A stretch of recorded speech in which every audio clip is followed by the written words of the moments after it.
லக்ஷ்மி அதுலேருந்தே கூட சொல்ல, அவர் வந்து எல்லாவற்றையும் கடந்த ஒரு தலைவருங்க. தேர்தல் என்பதெல்லாம் எங்களுக்கு விஷயமே இல்லை, நாங்கள் ஏற்கனவே 400 சீட் வச்சுருக்கோங்கிறார். எனக்கு ஒரு சாதாரண கேள்வி இருக்குது, ஆனால் அந்த கேள்விக்கு யாரும் பதில் சொல்ல வேண்டாம்னு நினைக்கிறேன். ஒரு தெய்வ குழந்தைக்கு, ஒரு அவதார புருஷருக்கு எதுக்காக ஒரு ஆன்மீக தேடல்? அவருக்குள்ளே இருக்கிறத அவரே ஏங்க தேடணும்? அவரே தெய்வத்தினுடைய படைப்புன்னு அவர் தானேங்க சொல்கிறாரு. அப்புறம் இதெல்லாம் என்ன ஏன் தேடி கண்டுபிடிக்கணும்? தேடவே வேண்டாமே. சரி, அதெல்லாத்தையும் விட்டுருவோம். எனக்கு இருக்கக்கூடியது, நான் சொல்ல வேண்டியது என்னென்னா, விவேகானந்த ராக்குக்கு ஒரு ஹிஸ்டாரிக்கல் சிக்னிஃபிகன்ஸ் உண்டு.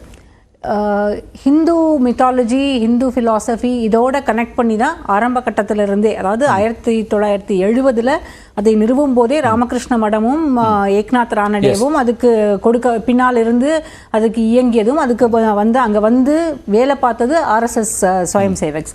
அப்போ இந்த எல்லா கனெக்ஷன்ஸையும் நீங்கள் இந்த ஹிந்து நேஷனலிசத்தோட தான் நீங்கள் அட்டாச் பண்ணி பார்க்கணும். இது எல்லாத்தையும் அதோட இணைத்து பார்க்கும்போது இந்த 57 தொகுதிகள், அதுவும் குறிப்பாக வெஸ்ட் பெங்காலில் இருக்கக்கூடிய வேலூர் மடம், அதாவது ராமகிருஷ்ண மடத்தினுடைய அதே அமைப்பு தான் இங்கே விவேகானந்தர் ராக்கும். அந்த அமைப்பு, அந்த சிக்னிஃபிகன்ஸ் கம்ப்ளீட்டாக இங்கே இருக்குது. அந்த தியான மண்டபமும் அப்படியே தான் இருக்கும். அப்போ இங்கே இருந்து தியானம் பண்ணுறது மூலமாக வெஸ்ட் பெங்காலில் இருக்கக்கூடிய வாக்காளர்களை இந்த கடைசி கட்ட தேர்தல், நீங்கள் வந்து ஒரு வார்த்தை சொல்லலாம். ஏன்னா வேலூர் மடம் வந்து ஹவுரா லோக்சபா கான்ஸ்டியூவன்சியில் இருக்குது. அந்த கான்ஸ்டியூவன்சிக்கு ஏற்கனவே தேர்தல் முடிஞ்சிருச்சு அப்படின்ற வாதங்களை எல்லாம் வைக்கலாம், இல்லைன்னு நான் சொல்லலை. ஆனால் இந்த மெடிடேஷன் அப்படிங்கிறது அங்க இருக்கக்கூடிய வெஸ்ட் பெங்கால்ல இருக்கக்கூடிய மக்களையும், உத்தரப்பிரதேச அவர் வந்து முதல் முறையா பண்ணல. 2019 கேதார்நாத் போயிருக்காரு. இடம் வேணா நீங்க கன்னியாகுமரின்னு இப்ப சொல்லலாமே தவிர 2014 அவர் ஒரு தியானத்தை போயிருக்காரு. நான் வந்து என்ன எதிர்பார்த்தேன்னா 2014 2019 இந்த கன்னியாகுமரி பிளான் வந்து ஏற்கனவே இப்போ 2 நாட்களுக்கு முன்பாக அறிவிப்பு வர்றதுக்கு முன்னால நான் பர்சனலா எதிர்பார்த்தது என்னன்னா அயோத்தியா ராமர் கோயில்ல இருந்து தியானம் பண்ணுவார் அப்படின்னு நான் நினைச்சேன். ஆனா ஏனோ அயோத்தி ராமர் கோயில், ஒருவேளை ராமர் வந்து இந்த முறை வரம் கொடுக்க மாட்டாரோ என்னவோ, விவேகானந்தரை போல நாமும் இருந்தால் மக்கள் வந்து நம்ம ஒரு மிகப்பெரிய துறவியாக ஒரு மக்கள் மனதில் நம்ம வந்து இடம் பிடிக்க முடியும். அப்படி இடம் பிடித்தால் மக்கள் திரும்பவும் நம்மளை வந்து ஏற்றுக்கொள்வார்கள் அப்படின்னு எதிர்பார்க்கிறாரோ பிரதமர் என்னவோ எனக்கு தெரியல. ஆனால் இந்த ஸ்ரீதர் என்ன சொல்றார், 400 இடம் நாங்கள் வெற்றி பெறுகிறோம். எங்களுக்கு அவர் வந்து ஒரு அரசியல்வாதியா அங்கே வரவே இல்லை, தனிப்பட்ட நபராக வராரு. இந்த 400ங்கிற விஷயத்துல நீங்க கன்வின்ஸ் ஆகிறீங்களா? உங்க பாயிண்ட் என்ன அதுல? பிஜேபி கண்டெஸ்ட் பண்றதே 421 கான்ஸ்டியூவன்சிஸ் தான். தனித்து கூட்டணியில கூட்டணி 400 இடங்கள். நான் வந்து சிம்பிள் கால்குலேஷனுக்கு வரேன். 421 தொகுதிகள் தான் பாரதிய ஜனதா கட்சி நேரடியாக போட்டியிடுவது. இந்த 421 தொகுதிகள்ல 121 தொகுதிகள் தென் மாநிலங்கள்ல 29 வருது. தென் மாநிலங்கள்ல இருக்கக்கூடிய எல்லா தொகுதிகள், இந்த 129 தொகுதிகள் நீங்க சொல்லக்கூடிய இடங்கள்ல பெரும்பாலான இடங்கள்ல, அதாவது கர்நாடகாவை தவிர நேரடியாக பாரதிய ஜனதா கட்சி போட்டியிட்டு வெற்றி பெறக்கூடிய இடங்கள் மிக குறைவு. அதே மாதிரி தான் ஆந்திர பிரதேஷ். ஆந்திராவில் வந்து அவங்களோட ஆலி தான் சந்திரபாபு நாயுடு டிடிபி. அப்போ ஆலி வந்து அங்க அவங்களுக்கான வெற்றி வாய்ப்பு குறைவு அப்படிங்கிறது தான் ப்ரீ போல் சர்வேஸ், போல் ப்ரெடிக்ஷன்ஸும் இருந்தது. ஜெகனுக்கு தான் அங்க வாய்ப்புகள் அதிகம் அப்படின்னு. அப்படி பார்த்தா சவுத்லயே வந்து இந்த 129 தொகுதிகளில் கிட்டத்தட்ட 30 to 40 இடங்கள் தான் பாரதிய ஜனதா கட்சிக்கு வரும். அப்ப 421 தொகுதிகளில் இங்கேயே பாதி போயிடுச்சு. நீங்க வந்து யூபி, பீகார், ராஜஸ்தான், குஜராத், மகாராஷ்டிரா, மத்திய பிரதேஷ் இதை வேணா நம்பலாம். ஆனால் மகாராஷ்டிரால என்னன்னா ஏற்கனவே அவங்க கடந்த தேர்தலில் வந்து சிவசேனாவோட கூட்டணியில இருந்து போட்டிட்டாங்க. ஆனா இப்ப இருக்க சிவசேனாவோட ஒரு பகுதி தான். அதுவும் வந்து ஏக்நாத் ஷிண்டேக்கு அவ்வளவு பெரிய ஃபாலோயிங் எல்லாம் கிடையாது, காடர் ஃபாலோயிங் கிடையாது.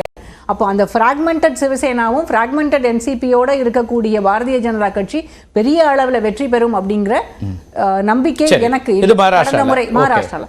மத்திய பிரதேஷ்ல அவர்களுக்கு வாய்ப்புகள் இருக்கிறது, பாரதிய ஜனதா கட்சிக்கு வாய்ப்புகள் இருக்கிறது. ராஜஸ்தான்ல இருக்கக்கூடிய 30 தொகுதிகள்ல கிட்டத்தட்ட 17 to 20 தொகுதிகள் பாரதிய ஜனதா கட்சிக்கு வாய்ப்புகள் இருப்பதாக தான் நாம் சொல்றாங்க.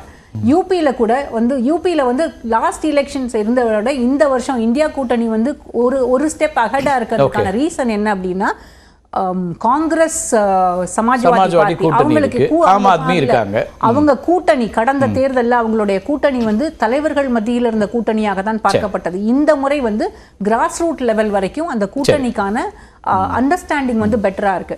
அப்போ ஒரு 17 தொகுதிகள், அதாவது காங்கிரஸ் போட்டியிடக்கூடிய 17 தொகுதிகள்ல சமாஜ்வாதி கட்சியினுடைய வாக்குகள் வந்து டிரான்ஸ்பர் ஆகும் அப்படின்ற கணக்கு தான் அங்க இருக்கு. ஒருவேளை பாரதிய ஜனதா கட்சிக்கு கடந்த முறை கிடைத்த அந்த 69 இடங்களில் வெற்றி அப்படிங்கிறது இல்ல, 64 இருந்தாங்க கூட்டணியோட, தனியா 62. இப்ப வந்து குறையும் அப்படிங்கிறது தான் சொல்லப்படுது. ஒருவேளை அப்படி எல்லாம் குறைஞ்சது அப்படின்னா பிஜேபி வந்து அந்த நம்பர்ஸை எங்க இருந்து காம்பன்சேட் பண்ணுவாங்க? இந்த லாஸ்ட் ஃபேஸ் எலெக்ஷன்ல இந்த 57 தொகுதிகளும் பெரிய அளவுல அவங்களுக்கு கை கொடுக்கும் அப்படின்ற ஒரு நம்பிக்கை பாரதிய ஜனதா கட்சிக்கு இருக்கிறது. அவங்க எதிர்பார்த்த அந்த 400 பார் 400க்கு மேல அப்படிங்கிறது இந்த முறை வாய்ப்பு. மேற்கு வங்கம் முக்கியமா இருக்குறீங்க, ஒடிஷாவும் மேற்கு வங்கமும் கடைசி கட்ட தேர்தல்ல இருக்கு. 303 அப்படின்றது கூட வாய்ப்புகள் இல்லை. அந்த நம்பர்ஸ் வந்து குறையும். அந்த நம்பர்ஸை குறைய விடாம பார்த்துக்கிறதுக்காக தான் இந்த மெடிடேஷன் இங்க வந்து இருக்கிறது. ரெண்டாவது இந்து நேஷனலிசத்தோட தன்னுடைய வந்து இணைத்துக் கொள்வது, இது எல்லாமே நான் எதிர்பார்த்தது அயோத்தியா. ஆனா அவர் வந்து கன்னியாகுமரிக்கு வந்துட்டார். இது ஒரு தேர்தல் கணக்கு இருக்கு அப்படின்றாங்க. நான் பேசுவேன். நான் திரு வேலுச்சாமி உங்கள்கிட்ட தான். ஸ்ரீதர் என்ன சொல்றாருன்னா, தியானம் மெடிடேஷன் அப்படின்னாலே காங்கிரஸ்காரங்களுக்கு கசப்பா இருக்கு, என்னன்னு புரியல அப்படிங்கிறாரு. இந்த விவேகானந்தர் பாறைக்கு திரும்ப இந்திரா காந்தி அவர்கள்லாம் போய் வந்திருக்கிறாங்க.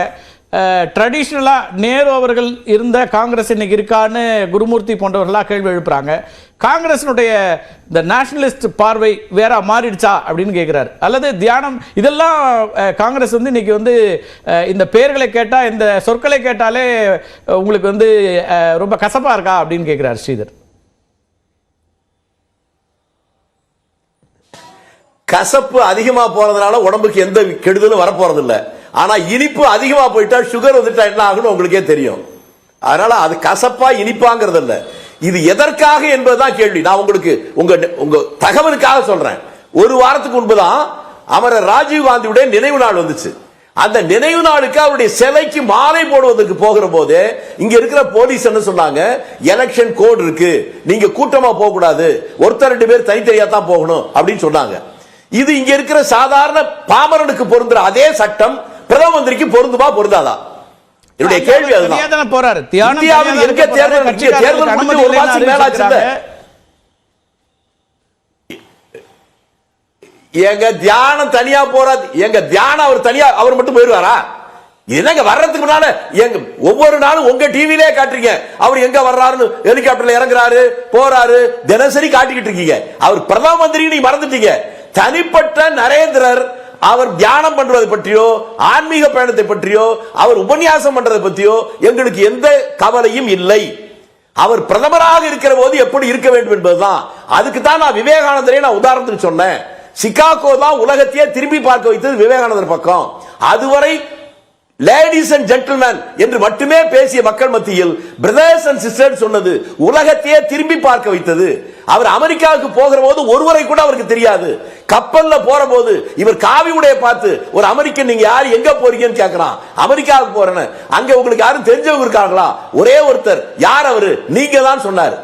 எல்லோரையும் சகமனிதராக நேசிக்கின்றவர் விவேகானந்தர். அந்த பாறையில அவருடைய கொள்கையை கொஞ்சம் கூட கடைபிடிக்காமல் மக்களை பேதப்படுத்துகின்ற, ஜாதியின் பெயரால், மதத்தின் பெயரால், இனத்தின் பெயரால், ஒரிசாவுக்கு போனா இங்க தமிழன் ஆகலாமா என்று கேட்கிற அளவுக்கு கீழே இறங்கி பேசுற ஒருவர் அங்கு உட்காருவது அந்த இடத்தையே அவமானப்படுத்துவதா நினைக்கிறேன். விவேகானந்தருக்கு அவமானம். அந்த இடத்தை திருப்பி நல்ல கங்கை தண்ணி கொண்டு வந்து அது கழுவணும். விவேகானந்தருடைய கொள்கையை நடைமுறைப்படுத்த உள்ள போய் உட்காரணும். எதையுமே நீங்க சட்டத்தையும் ஏத்துக்க மாட்டீங்க, மக்களையும் ஏத்துக்க மாட்டீங்க. இந்த நாட்டுடைய பிரதமர் என்பதை மறந்து இறங்கி வாங்க.